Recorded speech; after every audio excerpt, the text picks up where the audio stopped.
So Electriphi is an organization that works to monitor charger performance and optimize charge times and scheduling for utility savings and grid stability of buses and other vehicles, I believe. I don't want to over-present for her because this will be novel for me. Thank you, Wendy, for making some time to present. My pleasure, Sean. And you could do the whole presentation for us right there. No, Yeah, that done a would good be job. great. Can you bring up your slides? Yep, I will. Folks see the screen? Yep, you can see the screen. Perfect. Awesome. All right. So full disclosure, everyone, very happy to be able to join the call. I had about 2 hours to put together a 45-minute presentation into the 15 minutes. So, we'll really try to keep it succinct and very much welcome discussion on this topic. So I will jump right into it, and please feel free to stop me if there are any questions along the way. So just by way of introduction, Wendy Zhao from Electrify. I lead the product management and growth and marketing teams here. Very happy to be able to share our vision in front of this group on really how mass scale electrification can come to the world of commercial vehicle fleets. And if you all are looking at this slide deck right now, are fleets ready for the transition to electric? It is a rhetorical question. We think the answer is absolutely a resounding yes, but with the right planning and operational management, which includes energy and fleet management, of course. Also in full transparency, so as Sean had mentioned, Electrify, we're a technology provider. We develop intelligent software for fleet and energy management precisely to solve these problems. But today, I'll keep it relatively high level and take a step back. We'll look at some of these challenges of electrification in the commercial fleet space and look at some ways we can solve them. So let's dive on in. From our perspective, it's very clear that mobility is going electric, with vehicle fleets actually leading the pack in opportunity. There's battery technology that is proven now. Costs are coming down. We see that the environmental impact is significant. And then very importantly for the folks, on the ground, the fleet agencies and operators that we're working with, the operational ROI is now starting to be proven at scale. Now, on the other end, there's also a multitude of state and federal mandates that now make electrification a top priority. So it's not so much a question of if anymore, but when. And we believe those timelines are now being set in stone with many of the regulatory mandates that are coming out in California, New York, as well as 20 or so other states. And by the way, this is not just limited to government mandates. We're also seeing huge announcements from businesses such as Amazon, who are realizing electrification makes a lot of sense from an overall cost of ownership point of view and also the significant environmental benefits. So here's sort of where the crux of the challenge is. Electrifying is hard. And what I mean by that is there's real small room for error where fleets have to make sense of the economics, the intelligent planning, coordination of vehicles, chargers, utilities, and making sure at the same time there's no impact to their operations. We want to make sure that school buses are still able to maintain schedules, pick up and drop off kids on time. Transit buses are not being impacted with their schedules. And all of this doesn't get easier as fleets go from pilot stages of electrification to full-scale electric vehicle deployment. Right? So they really have to think about how this transition makes sense for economics and operations. And to give you guys all an example, fueling with diesel, which is the current status quo, is very different from how electricity as a fuel source works. With electricity, you have to now think about how much you charge, when you charge, and even how fast you charge. If this is not managed, the cost for electricity is actually significantly, can be much higher than diesel. And just to really hit the point home here, here's one example. A typical transit bus battery is about 500 kilowatt. And this needs to be fueled in 6 to 7 hours of dwell time. That's about the equivalent of the amount of energy that's consumed by a single family home in 1 month in the US. And so, considering that a fleet of a few hundred vehicles on average, you can just imagine the enormous scope of this, truly this load problem that we're facing. And on the operational end, we're also seeing that charging an EV fleet is quite different from charging consumer or retail vehicles. For example, fleet vehicles, they charge either in depot or en route or at fixed locations. So fleets, they usually operate according to some type of predictable or defined schedules. The vehicles can arrive within a given time window. They need to be charged before they leave to make sure that they're able to complete the next run. And this means there's really a short window of time where the electric charging can take place, which means this will put a huge demand burden on the grid, right? That means we have to look at quite a different solution than the one that's used for consumer charging of electric vehicles. And so right now, where the conversation is going is really towards that of energy management and operational readiness for these electric fleets.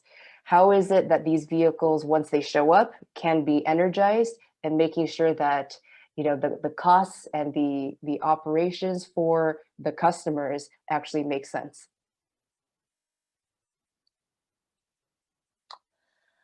The other point to drive home is that every single fleet is very unique. They're defined by their specific routes and duty cycles, type of vehicles.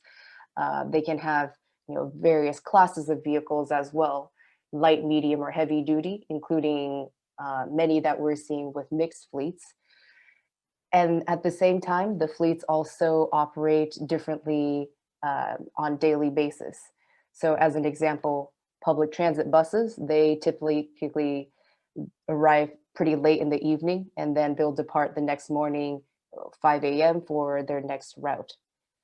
On the other hand, a school bus fleet, they usually have two runs in a day, one where they pick up students in the morning, and then one in the afternoon where they drop them back home in the evening.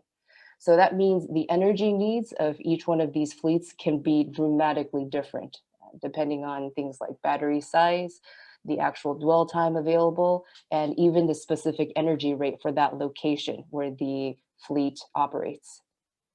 So the first part of this is that fleets need a transition path to zero emission electric vehicles. And that's where the type of upfront planning can really save a heck of a lot of trouble and a lot of challenges down the road. And so I'm not going to spend too much time. This is part of our sales deck here. In summary, we at Electrify, we provide comprehensive transition planning services exactly to solve these initial challenges of a fleet going electric. We help them plan out their electrification strategy. And really for us, it's becoming a source to enter the conversation early on and understand the difficulties that the fleets and our customers are facing early on in the process. I am happy to, for any folks who are interested, show demos of this particular product. We actually have a free version. If you go and Google or go to managecharging.com, we have this tool up and ready for anyone to just play around with, and very much welcome feedback as well. And could you put that in the chat also so that people, because might not, the words go by quickly. If you could type that into the chat, that'd be great. People to follow up with you on that. Absolutely. I will put it in the chat as soon as we get through these. I think I might have lost the chat window just now. No was this your last slide? No, we got a couple more. Okay, good. Yeah, Almost keep on there. going here. And Sorry, actually, yeah, the final slide will have the link once again. It's the managecharging.com.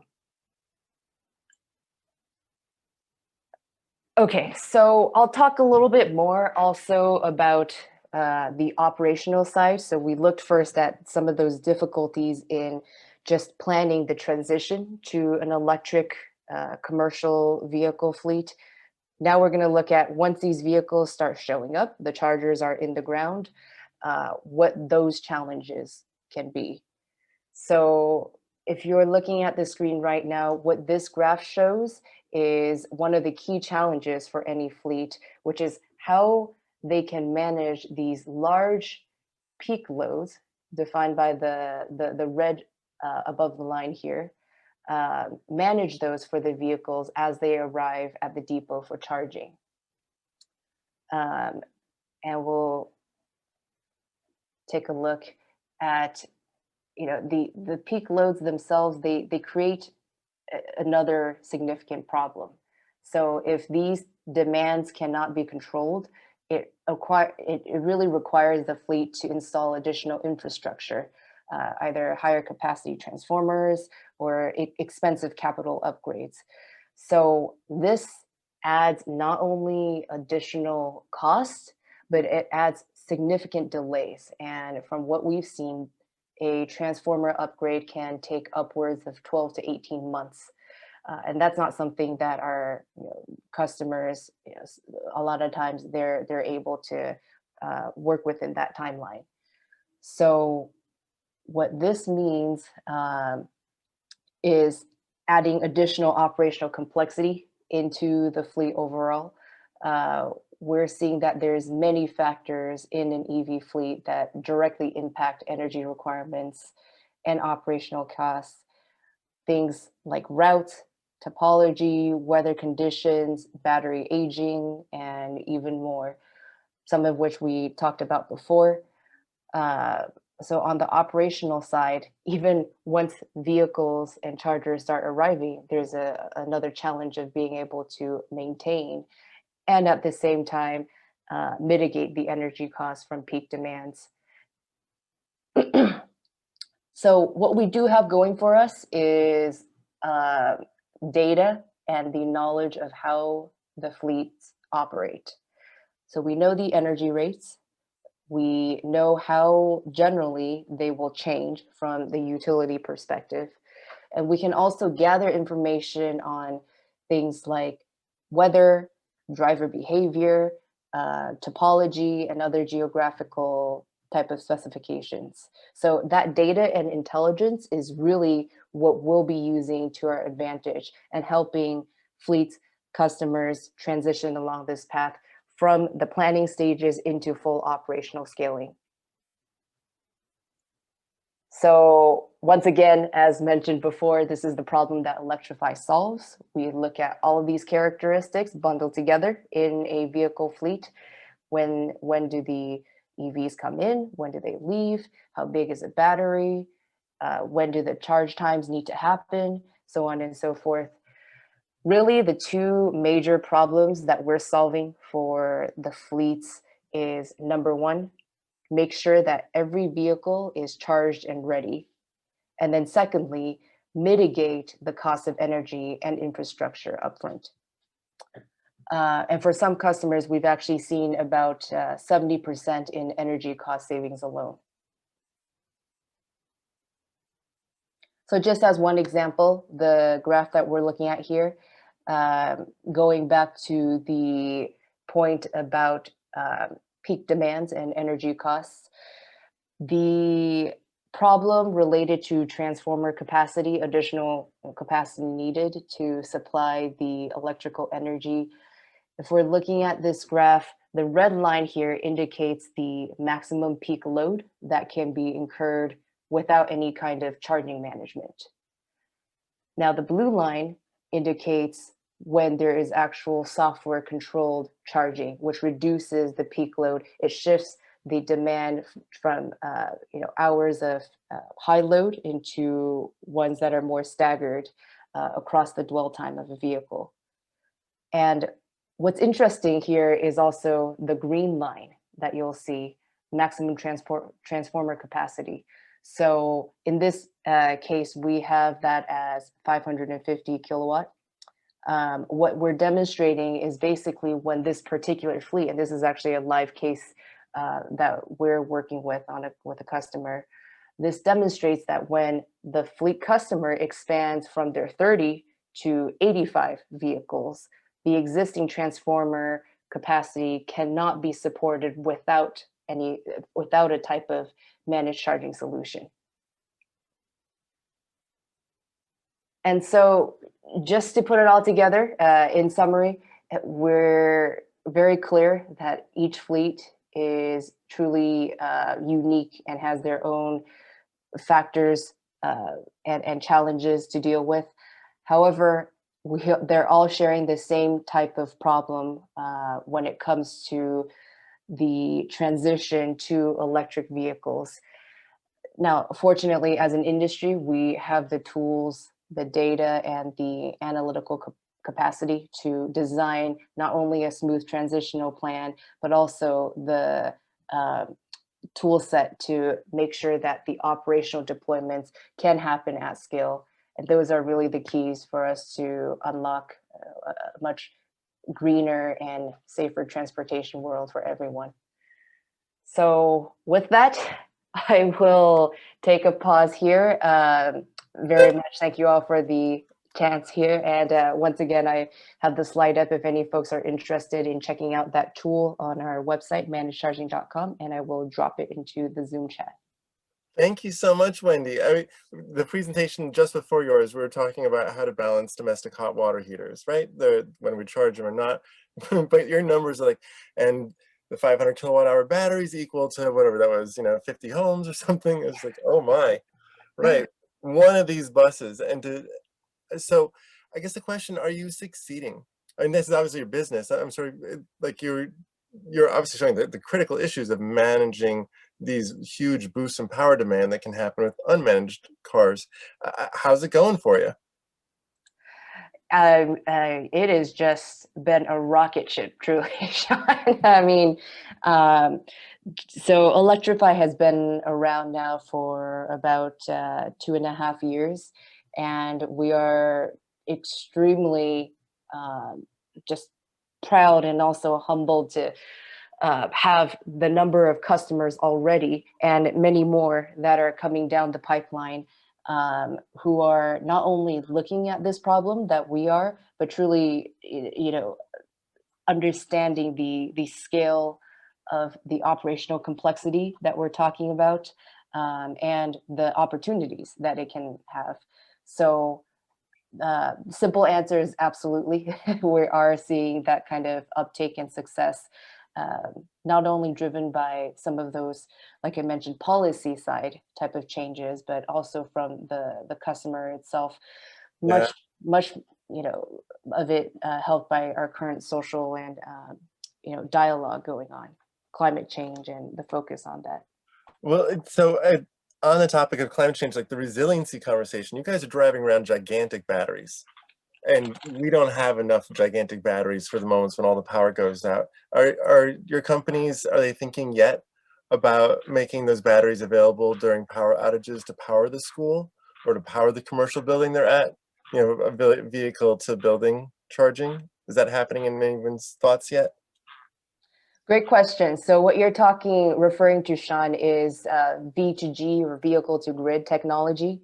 Yeah. And as much as I and our company were very bullish on the concept itself, because absolutely in some use cases, particularly for school buses that we've seen, it makes a lot of sense for understanding they have a certain amount of dwell time, and even during seasonal usages, like in the summer, you can have those electric buses actually fuel and send energy back to the grid to shift peak demand.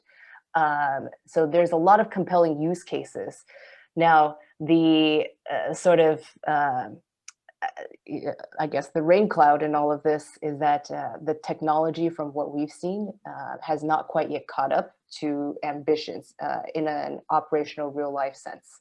So, and it doesn't mean we won't get there.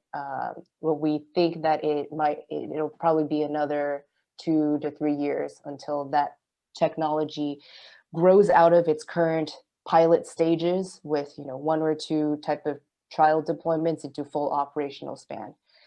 Actually, right now, the main problem that folks are trying to solve on the ground is just how do we make sure our current buses or vehicles are charged and ready from the get-go. I So, did say that a few times. Our number one priority is having them ready to go. yep. Yeah. So, from hard-won experience, well, I applaud you, and this is critical. I mean, the amount of PM 2.5 that's coming out of these large vehicles is well identified as one of it's a horrible thing in our cities. It's one of the number one contributors to poor health in people. I mean, it's really filthy machines that you're replacing. I applaud you. Like, yay!